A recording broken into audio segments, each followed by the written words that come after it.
Chapter 5. Diagon Alley. Harry woke early the next morning. Although he could tell it was daylight, he kept his eyes shut tight. It was a dream, he told himself firmly. I dreamed a giant called Hagrid came to tell me I was going to a school for wizards.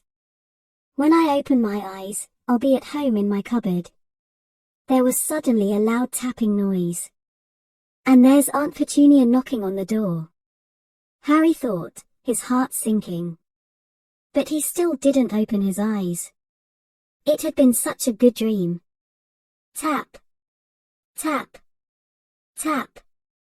All right. Harry mumbled, I'm getting up. He sat up and Hagrid's heavy coat fell off him. The hut was full of sunlight, the storm was over, Hagrid himself was asleep on the collapsed sofa, and there was an owl rapping its claw on the window, a newspaper held in its beak. Harry scrambled to his feet, so happy he felt as though a large balloon was swelling inside him. He went straight to the window and jerked it open. The owl swooped in and dropped the newspaper on top of Hagrid, who didn't wake up. The owl then fluttered onto the floor and began to attack Hagrid's coat. Don't do that. Harry tried to wave the owl out of the way, but it snapped its beak fiercely at him and carried on savaging the coat. Hagrid, said Harry loudly. There's an owl. Pay him. Hagrid grunted into the sofa. What? He wants paying for delivering the paper. Look in the pockets.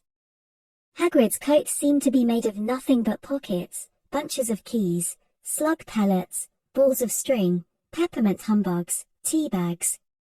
Finally, Harry pulled out a handful of strange-looking coins. Give him 5 nuts, said Hagrid sleepily. Nuts. The little bronze ones. Harry counted out 5 little bronze coins, and the owl held out his leg so Harry could put the money into a small leather pouch tied to it. Then he flew off through the open window. Hagrid yawned loudly, sat up and stretched. Best be off, Harry, lots to do today, gotta get up to London and buy all your stuff for school.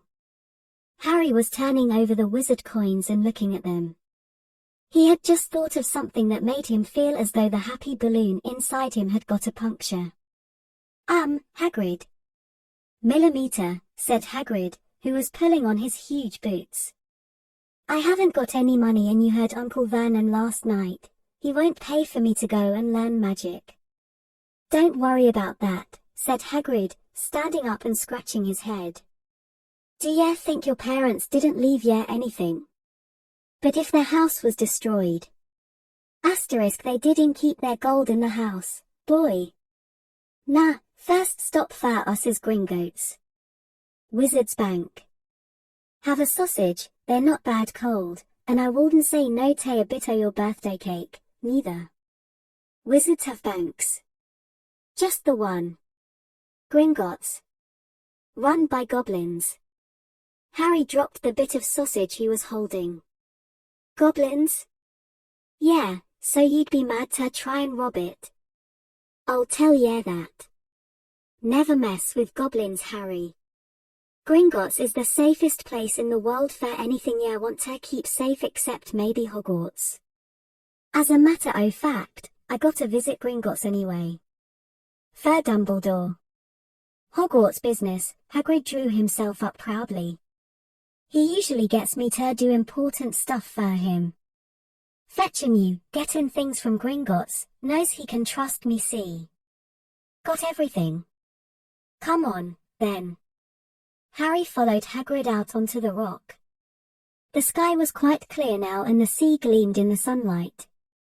The boat Uncle Vernon had hired was still there, with a lot of water in the bottom after the storm. How did you get here? Harry asked, looking around for another boat. Flew, said Hagrid. Flew? Yeah, but we'll go back in this. Not supposed to use magic now I've got yeah. They settled down in the boat, Harry still staring at Hagrid, trying to imagine him flying. Seems a shame to row though, said Hagrid, giving Harry another of his sideways looks. If I was to, speed things up a bit. Would ye mind not mentioning it at Hogwarts? Of course not, said Harry, eager to see more magic. Hagrid pulled out the pink umbrella again, tapped it twice on the side of the boat, and they sped off toward land. Why would you be mad to try and rob Gringotts? Harry asked.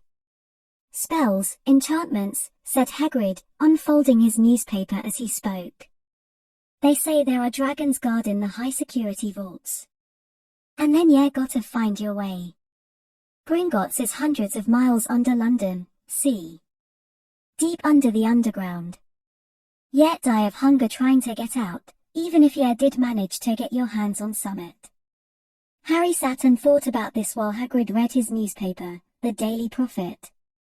Harry had learned from Uncle Vernon that people liked to be left alone while they did this, but it was very difficult. He'd never had so many questions in his life. Ministry of Magic messing things up as usual. Hagrid muttered, turning the page. There's a Ministry of Magic? Harry asked, before he could stop himself. Course, said Hagrid. They wanted Dumbledore for minister, o' course, but he'd never leave Hogwarts, so old Cornelius Fudge got the job. Bungler if ever there was one. So he pelts Dumbledore with owls every morning, asking for advice. But what does a Ministry of Magic do? Well, their main job is to keep it from the muggles that there's still witches and wizards up and down the country. Why? Why? Blimey, Harry, everyone'd be wanting magic solutions to their problems. Nah, we're best left alone. At this moment the boat bumped gently into the harbour wall. Hagrid folded up his newspaper, and they clambered up steps onto the street. Passers-by stared a lot at Hagrid as they walked through the little town to the station. Harry couldn't blame them. Not only was Hagrid twice as tall as anyone else, he kept pointing at perfectly ordinary things like parking meters and saying loudly, "See that, Harry? Things these muggles dream up, eh?" Hagrid, said Harry, panting a bit as he ran to keep up, "did you say there are dragons at Gringotts?" "Well, so they say," said Hagrid. "Crikey, I'd like a dragon." "You'd like one?" "Wanted one ever since I was a kid, here we go." They had reached the station. There was a train to London in 5 minutes' time. Hagrid, who didn't understand Muggle money, as he called it, gave the bill to Harry so he could buy their tickets. People stared more than ever on the train. Hagrid took up 2 seats and sat knitting what looked like a canary yellow circus tent. "Still got your letter, Harry?" he asked as he counted stitches. Harry took the parchment envelope out of his pocket. "Good," said Hagrid. "There's a list there of everything you need." Harry unfolded a second piece of paper he hadn't noticed the night before, and read. Hogwarts School of Witchcraft and Wizardry. Uniform first-year students will require 1. 3 sets of plain work robes, black. 2. 1 plain pointed hat, black, for day wear. 3. 1 pair of protective gloves, dragon hide or similar. 4. 1 winter cloak, black, silver fastenings. Please note that all pupils' clothes should carry name tags. Course books. All students should have a copy of each of the following. The Standard Book of Spells, Grade 1, by Miranda Goshawk. A History of Magic by Bathilda Bagshot. Magical Theory by Adalbert Waffling. A Beginner's Guide to Transfiguration by Emeric Switch 1000 Magical Herbs and Fungi. By Felida Spore. Magical Drafts and Potions by Arsenius Jigger. Fantastic Beasts and Where to Find Them. By Newt Scamander. The Dark Forces, A Guide to Self-Protection. By Quentin Trimble. Other Equipment. 1 Wand. 1 Cauldron, pewter, standard size 2. 1 set glass or crystal phials. 1 telescope. 1 set brass scales. Students may also bring an owl or a cat or a toad. Parents are reminded that first years are not allowed their own broomsticks. Can we buy all this in London? Harry wondered aloud. If ye know where to go, said Hagrid. Harry had never been to London before. Although Hagrid seemed to know where he was going, he was obviously not used to getting there in an ordinary way. He got stuck in the ticket barrier on the underground, and complained loudly that the seats were too small and the trains too slow. I don't know how the Muggles manage without magic, he said as they climbed a broken-down escalator that led up to a bustling road lined with shops. Hagrid was so huge that he parted the crowd easily. All Harry had to do was keep close behind him. They passed bookshops and music stores, hamburger restaurants and cinemas, but nowhere that looked as if it could sell you a magic wand. This was just an ordinary street full of ordinary people. Could there really be piles of wizard gold buried miles beneath them? Were there really shops that sold spell books and broomsticks? Might this not all be some huge joke that the Dursleys had cooked up? If Harry hadn't known that the Dursleys had no sense of humor, he might have thought so. Yet somehow, even though everything Hagrid had told him so far was unbelievable, Harry couldn't help trusting him. This is it, said Hagrid, coming to a halt, the Leaky Cauldron. It's a famous place. It was a tiny grubby-looking pub. If Hagrid hadn't pointed it out, Harry wouldn't have noticed it was there. The people hurrying by didn't glance at it. Their eyes slid from the big bookshop on one side, to the record shop on the other as if they couldn't see the Leaky Cauldron at all. In fact, Harry had the most peculiar feeling that only he and Hagrid could see it. Before he could mention this, Hagrid had steered him inside. For a famous place, it was very dark and shabby. A few old women were sitting in a corner drinking tiny glasses of sherry. One of them was smoking a long pipe. A little man in a top hat was talking to the old bartender, who was quite bald and looked like a toothless walnut. The low buzz of chatter stopped when they walked in. Everyone seemed to know Hagrid, they waved and smiled at him, and the bartender reached for a glass saying, the usual. Hagrid. Can't Tom. I'm on Hogwarts business, said Hagrid, clapping his great hand on Harry's shoulder and making Harry's knees buckle. Good Lord, said the bartender, peering at Harry, is this? Can this be? The Leaky Cauldron had suddenly gone completely still and silent. Bless my soul, whispered the old bartender, Harry Potter, what an honor. He hurried out from behind the bar, rushed toward Harry and seized his hand, tears in his eyes. Welcome back, Mr. Potter, welcome back. Harry didn't know what to say. Everyone was looking at him. The old woman with the pipe was puffing on it without realizing it had gone out. Hagrid was beaming. Then there was a great scraping of chairs and the next moment, Harry found himself shaking hands with everyone in the Leaky Cauldron. Doris Crockford. Mr. Potter, can't believe I'm meeting you at last. So proud, Mr. Potter, I'm just so proud. Always wanted to shake your hand, I'm all of a flutter. Delighted, Mr. Potter, just can't tell you, Diggle's the name, Daedalus Diggle. I've seen you before, said Harry, as Daedalus Diggle's top hat fell off in his excitement. You bowed to me once in a shop. He remembers, cried Daedalus Diggle, looking around at everyone. Did you hear that? He remembers me. Harry shook hands again and again. Doris Crockford kept coming back for more. A pale young man made his way forward, very nervously. One of his eyes was twitching. Professor Quirrell, said Hagrid. Harry, Professor Quirrell will be one of your teachers at Hogwarts.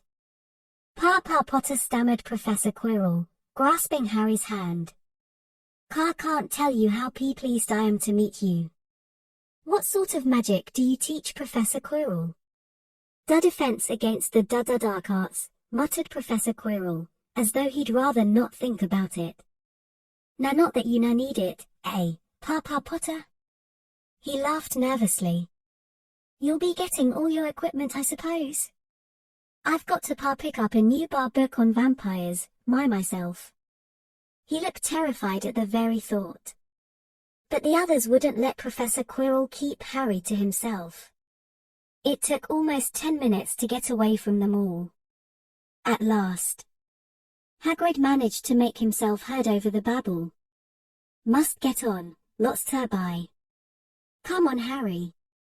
Doris Crockford shook Harry's hand one last time, and Hagrid led them through the bar and out into a small, walled courtyard, where there was nothing but a trash can and a few weeds. Hagrid grinned at Harry. "Told ya, didn't I? Told ya you was famous." Even Professor Quirrell was trembling to meet ya, mind you, he's usually trembling. Is he always that nervous? Oh yeah. Poor bloke. Brilliant mind. He was fine while he was studying out of books, but then he took a year off to get some first-hand experience. They say he met vampires in the Black Forest, and there was a nasty bit o' trouble with a hag, never been the same since. Scared of the students, scared of his own subject, now where's me umbrella? Vampires? Hags? Harry's head was swimming. Hagrid, meanwhile, was counting bricks in the wall above the trash can. 3 up, 2 across, he muttered. Right, stand back, Harry. He tapped the wall 3 times with the point of his umbrella. The brick he had touched quivered, it wriggled in the middle, a small hole appeared, it grew wider and wider. A second later they were facing an archway large enough for Hagrid, an archway onto a cobbled street that twisted and turned out of sight. "Welcome," said Hagrid, to Diagon Alley. He grinned at Harry's amazement. They stepped through the archway. Harry looked quickly over his shoulder and saw the archway shrink instantly back into a solid wall. The sun shone brightly on a stack of cauldrons outside the nearest shop. Cauldrons all sizes: copper, brass, pewter, silver, self-stirring, collapsible, said a sign hanging over them. "Yeah, you'll be needin' one," said Hagrid. "But we gotta get your money first." Harry wished he had about 8 more eyes. He turned his head in every direction as they walked up the street, trying to look at everything at once, the shops, the things outside them, the people doing their shopping. A plump woman outside an apothecary was shaking her head as they passed, saying, "Dragon liver, 17 sickles an ounce, they are mad." A low soft hooting came from a dark shop with a sign saying Elops Al Emporium. Tawny, Screech, Barn, Brown, and Snowy. Several boys of about Harry's age had their noses pressed against a window with broomsticks in it. "Look." Harry heard one of them say, "The new Nimbus 2000, fastest ever." There were shops selling robes, shops selling telescopes and strange silver instruments Harry had never seen before, windows stacked with barrels of bar spleens and eel's eyes, tottering piles of spell books, quills, and rolls of parchment, potion bottles, globes of the moon. "Gringotts," said Hagrid. They had reached a snowy white building that towered over the other little shops. Standing beside its burnished bronze doors, wearing a uniform of scarlet and gold, was... "Yeah, that's a goblin," said Hagrid quietly as they walked up the white stone steps toward him. The goblin was about a head shorter than Harry. He had a swarthy, clever face, a pointed beard and, Harry noticed, very long fingers and feet. He bowed as they walked inside. Now they were facing a second pair of doors, silver this time, with words engraved upon them. "Enter stranger, but take heed of what awaits the sin of greed. For those who take, but do not earn, must pay most dearly in their turn. So if you seek beneath our floors, more that was never yours. Thief, you have been warned, beware of finding more than treasure there. Like I said, yet be mad to try and rob it," said Hagrid. A pair of goblins bowed them through the silver doors and they were in a vast marble hall. About 100 more goblins were sitting on high stools behind a long counter, scribbling in large ledgers, weighing coins in brass scales, examining precious stones through eyeglasses. There were too many doors to count leading off the hall, and yet more goblins were showing people in and out of these. Hagrid and Harry made for the counter. "Morning," said Hagrid to a free goblin. "We've come to take some money out of Mr. Harry Potter's safe." "You have his key, sir."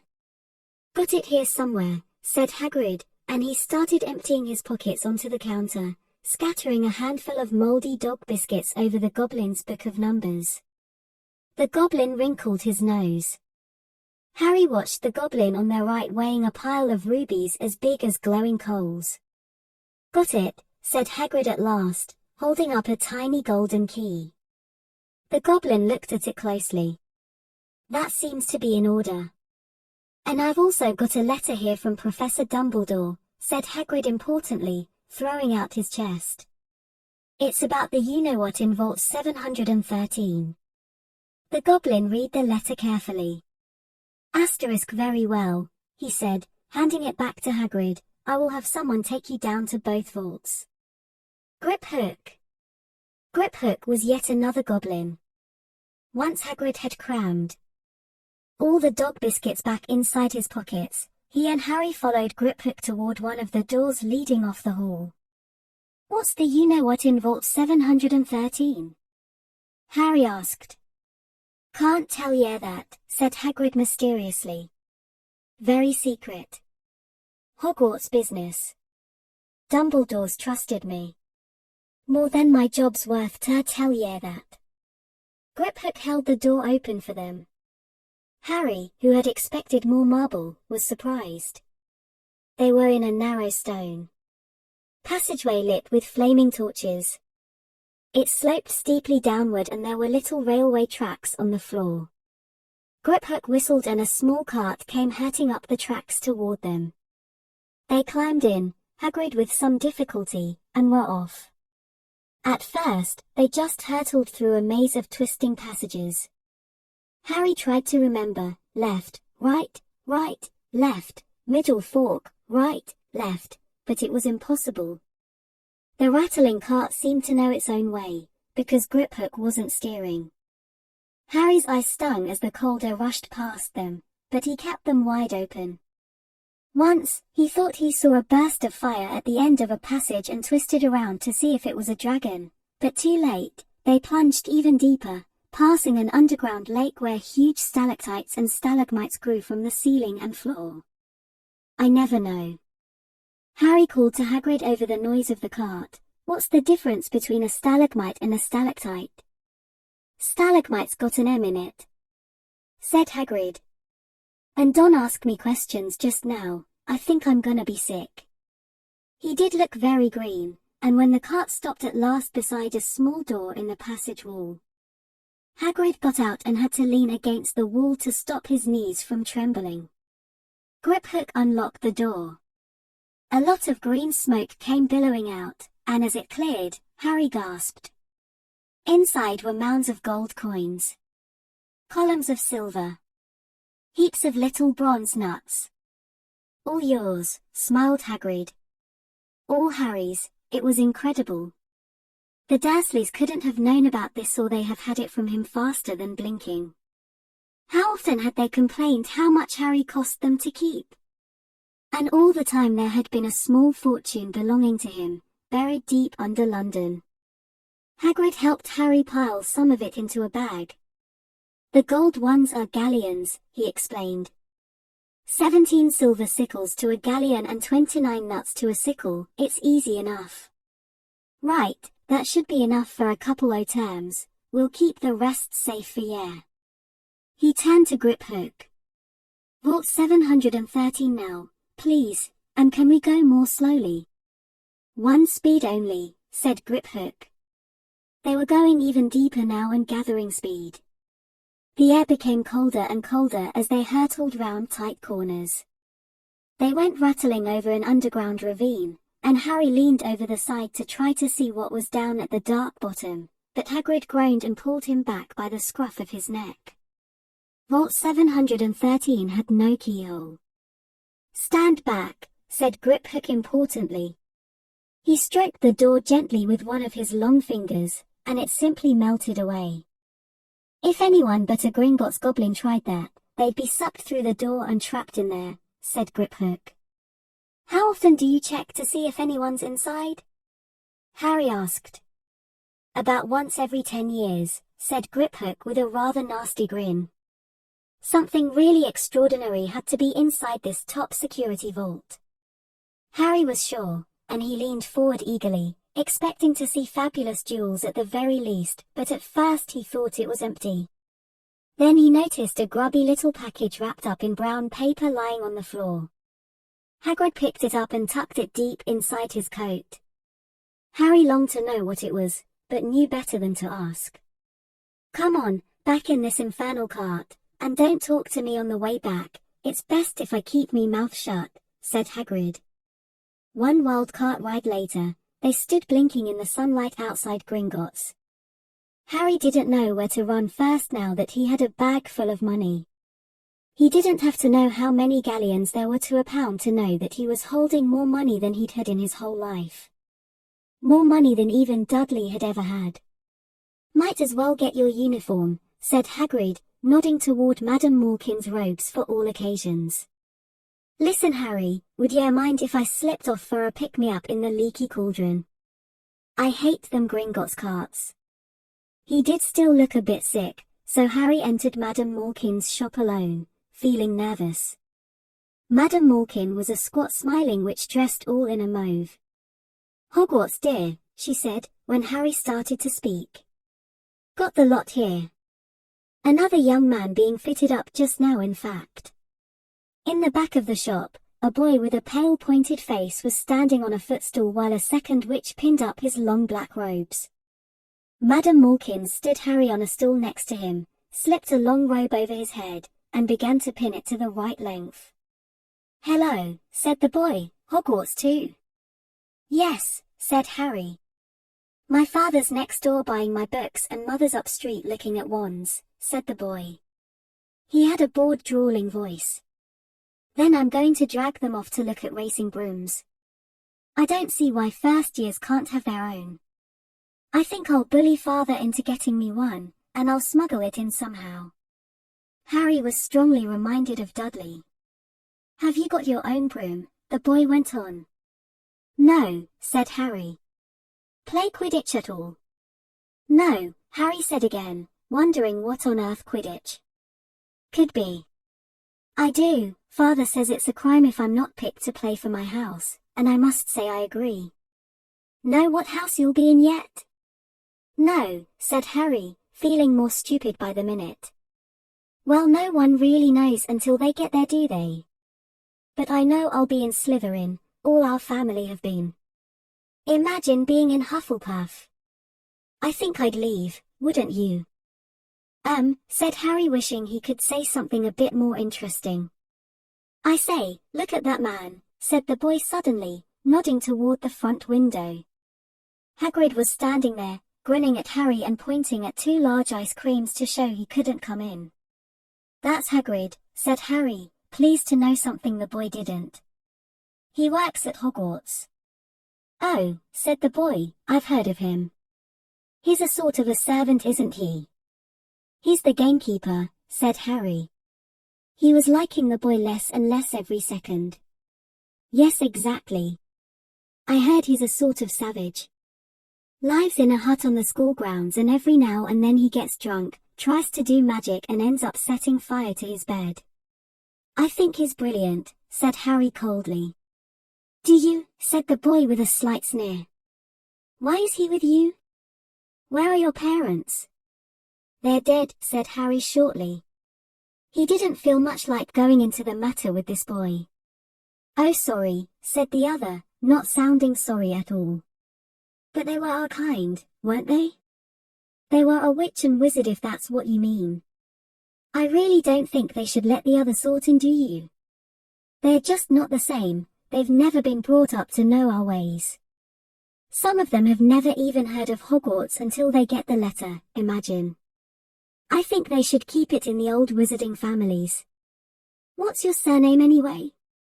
But before Harry could answer, Madame Malkin said, That's you done, my dear, and Harry, not sorry for an excuse to stop talking to the boy, hopped down from the footstool. Well, I'll see you at Hogwarts, I suppose, said the drawling bay. Harry was rather quiet as he ate the ice cream Hagrid had bought him, chocolate and raspberry with chopped nuts. What's up? Said Hagrid. Nothing, Harry lied. They stopped to buy parchment and quills. Harry cheered up a bit when he found a bottle of ink that changed color as you wrote. When they had left the shop, he said, Hagrid, what's Quidditch? Blimey, Harry, I keep forgetting how little you know, not knowing about Quidditch. Don't make me feel worse, said Harry. He told Hagrid about the pale boy in Madame Malkin's. And he said people from Muggle families shouldn't even be allowed in. You're not from a Muggle family. If he'd known who you were, he's grown up knowing your name if his parents are wizarding folk. You saw what everyone in the Leaky Cauldron was like when they saw you. Anyway, what does he know about it? Some of the best I ever saw were the only ones with magic in 'em in a long line o' muggles. Look at your mum. Look what she had for a sister. So what is Quidditch? It's our sport. Wizard sport. It's like soccer in the Muggle world. Everyone follows Quidditch, played up in the air on broomsticks, and there's 4 balls, sorta hard to explain the rules. And what are Slytherin and Hufflepuff? Schoolhouses. There's 4. Everyone says Hufflepuff are a lot o' duffers, but I bet I'm in Hufflepuff, said Harry gloomily. Better Hufflepuff than Slytherin, said Hagrid darkly. There's not a single witch or wizard who went bad who wasn't in Slytherin. You know who was one. Sorry, you know who was at Hogwarts. Years and years ago, said Hagrid. They bought Harry's school books in a shop called Flourish and Blots, where the shelves were stacked to the ceiling, with books as large as paving stones, bound in leather, books the size of postage stamps in covers of silk, books full of peculiar symbols, and a few books with nothing in them at all. Even Dudley, who never read anything, would have been wild to get his hands on some of these. Hagrid almost had to drag Harry away from curses and counter-curses, bewitch your friends and befuddle your enemies with the latest revenges, hair loss, jellylegs, tongue thing, and much, much more, by Professor Vindictus Viridian. I was trying to find out how to curse Dudley. I'm not saying that's not a good idea, but you're not to use magic in the Muggle world except in very special circumstances, said Hagrid. And anyway, you couldn't work any of them curses yet. You'll need a lot more study before you get to that level. Hagrid wouldn't let Harry buy a solid gold cauldron either. Ulti says pewter on your list, but they got a nice set of scales for weighing potion ingredients and a collapsible brass telescope. Then they visited the apothecary, which was fascinating enough to make up for its horrible smell, a mixture of bad eggs and rotted cabbages. Barrels of slimy stuff stood on the floor, jars of herbs, dried roots, and bright powders lined the walls, bundles of feathers, strings of fangs, and snarled claws hung from the ceiling. While Hagrid asked the man behind the counter for a supply of some basic potion ingredients for Harry, Harry himself examined silver unicorn horns at 21 galleons each and minuscule, glittery black beetle eyes, 5 nuts a scoop. Outside the apothecary, Hagrid checked Harry's list again. Just your wand left. Oh yeah. And I still haven't got you a birthday present. Harry felt himself go red. You don't have to. I know I don't have to. Tell ya what, I'll get your animal. Not a toad. Toads went out of fashion years ago, yet be laughed at. And I don't like cats, they make me sneeze. I'll get you an owl. All the kids want owls, they are dead useful, carry your mail and everything. 20 minutes later, they left Elop's Owl Emporium, which had been dark and full of rustling and flickering jewel-bright eyes. Harry now carried a large cage that held a beautiful snowy owl, fast asleep with her head under her wing. He couldn't stop stammering his thanks, sounding just like Professor Quirrell.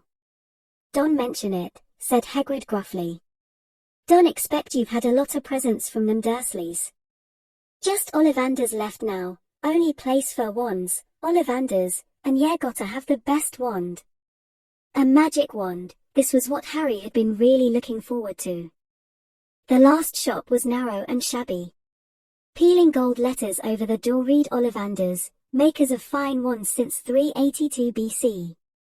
A single wand lay on a faded purple cushion in the dusty window. A tinkling bell rang somewhere in the depths of the shop as they stepped inside. It was a tiny place, empty except for a single spindly chair that Hagrid sat on to wait. Harry felt strangely as though he had entered a very strict library. He swallowed a lot of new questions that had just occurred to him and looked instead at the thousands of narrow boxes piled neatly right up to the ceiling. For some reason, the back of his neck prickled. The very dust and silence in here seemed to tingle with some secret magic. "Good afternoon," said a soft voice. Harry jumped. Hagrid must have jumped too because there was a loud crunching noise and he got quickly off the spindly chair. An old man was standing before them, his wide pale eyes shining like moons through the gloom of the shop. "Hello," said Harry awkwardly. Yes," said the man. Yes. I thought I'd be seeing you soon." "Harry Potter?" It wasn't a question. "You have your mother's eyes. It seems only yesterday she was in here herself, buying her first wand. 10¼ inches long, swishy, made of willow. Nice wand for charm work." Mr. Ollivander moved closer to Harry. Harry wished he would blink. Those silvery eyes were a bit creepy. "Your father, on the other hand, favored a mahogany wand. 11 inches. Pliable. A little more power and excellent for transfiguration." "Well, I say your father favored it, it's really the wand that chooses the wizard, of course." Mr. Ollivander had come so close that he and Harry were almost nose to nose. Harry could see himself reflected in those misty eyes. "And that's where." Mr. Ollivander touched the lightning scar on Harry's forehead with a long, white finger. "I'm sorry to say I sold the wand that did it," he said softly. 13½ inches. "You. Powerful wand, very powerful, and in the wrong hands. Well, if I'd known what that wand was going out into the world to do." He shook his head and then, to Harry's relief, spotted Hagrid. Rubeus Hagrid. How nice to see you again." "Oak, 16 inches, rather bendy, wasn't it?" "It was, sir, yes," said Hagrid.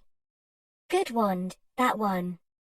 "But I suppose they snapped it in half when you got expelled," said Mr. Ollivander, suddenly stern. Yes, they did." "Yes," said Hagrid, shuffling his feet. "I've still got the pieces though," he added brightly. "But you don't use them," said Mr. Ollivander sharply. "Oh no, sir," said Hagrid quickly. Harry noticed he gripped his pink umbrella very tightly as he spoke. Said Mr. Ollivander, giving Hagrid a piercing look. "Well now, Mr. Potter. Let me see." He pulled a long tape measure with silver markings out of his pocket. "Which is your wand arm?" "Well, I'm right-hand," said Harry. "Hold out your arm. That's it." He measured Harry from shoulder to finger, then wrist to elbow, shoulder to floor, knee to armpit and round his head. As he measured, he said, "Every Ollivander wand has a core of a powerful magical substance, Mr. Potter. We use unicorn hairs, phoenix tail feathers, and the heartstrings of dragons. No two Ollivander wands are the same, just as no two unicorns, dragons, or phoenixes are quite the same. And of course you will never get such good results with another wizard's wand." Harry suddenly realized that the tape measure, which was measuring between his nostrils, was doing this on its own. Mr. Ollivander was flitting around the shelves, taking down boxes. "That will do," he said, and the tape measure crumpled into a heap on the floor. "Right then, Mr. Potter. Try this one. Beechwood and dragon heartstring, 9 inches. Nice and flexible. Just take it and give it a wave."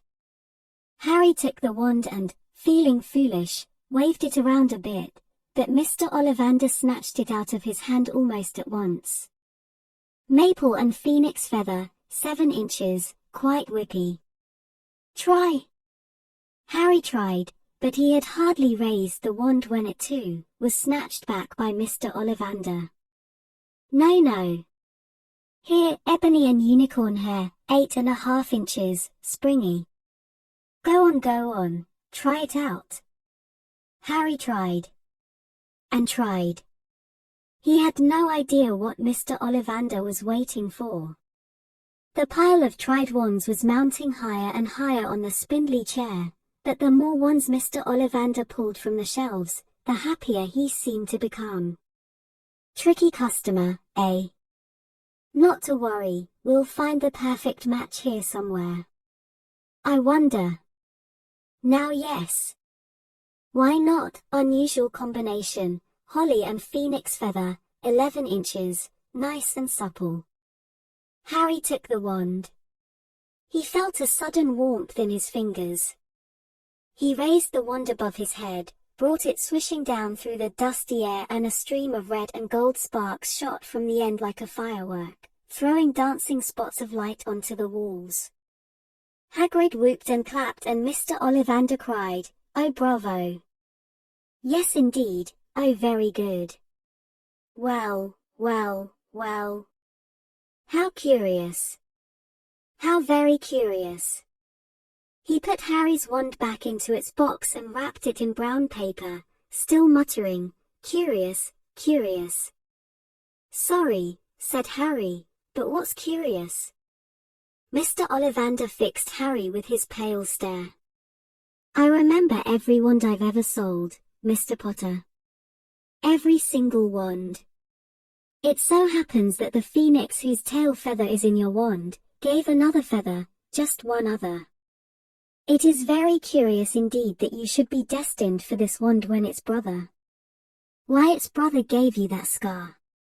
Harry swallowed. "Yes, 13.5 inches. You. Curious indeed how these things happen. The wand chooses the wizard, remember? I think we must expect great things from you, Mr. Potter. After all, he who must not be named did great things, terrible, yes, but great." Harry shivered. He wasn't sure he liked Mr. Ollivander too much. He paid 7 gold galleons for his wand, and Mr. Ollivander bowed them from his shop. The late afternoon sun hung low in the sky as Harry and Hagrid made their way back down Diagon Alley, back through the wall. Back through the leaky cauldron, now empty. Harry didn't speak at all as they walked down the road. He didn't even notice how much people were gawking at them on the underground, laden as they were with all their funny-shaped packages, with the snowy owl asleep in its cage on Harry's lap. Up another escalator, out into Paddington Station. Harry only realized where they were when Hagrid tapped him on the shoulder. "Got time for a bite to eat before your train leaves," he said. He bought Harry a hamburger and they sat down on plastic seats to eat them. Harry kept looking around. Everything looked so strange somehow. "You all right, Harry?" "You're very quiet," said Hagrid. Harry wasn't sure he could explain.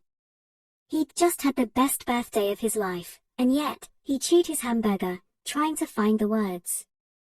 "Everyone thinks I'm special," he said at last. "All those people in the leaky cauldron, Professor Quirrell, Mr. Ollivander, but I don't know anything about magic at all. How can they expect great things? I'm famous and I can't even remember what I'm famous for. I don't know what happened when sorry. I mean, the night my parents died." Hagrid leaned across the table. Behind the wild beard and eyebrows he wore a very kind smile. "Don't you worry, Harry. You'll learn fast enough. Everyone starts at the beginning at Hogwarts, you'll be just fine. Just be yourself. I know it's hard. You've been singled out, and that's always hard. But you'll have a great time at Hogwarts." "I did. Still do, matter of fact." Hagrid helped Harry onto the train that would take him back to the Dursleys, then handed him an envelope. "Your ticket for Hogwarts," he said. "1st of September, King's Cross, it's all on your ticket. Any problems with the Dursleys, send me a letter with your owl, She'll know where to find me. See you soon, Harry. The train pulled out of the station. Harry wanted to watch Hagrid until he was out of sight. He rose in his seat and pressed his nose against the window, but he blinked and Hagrid had gone.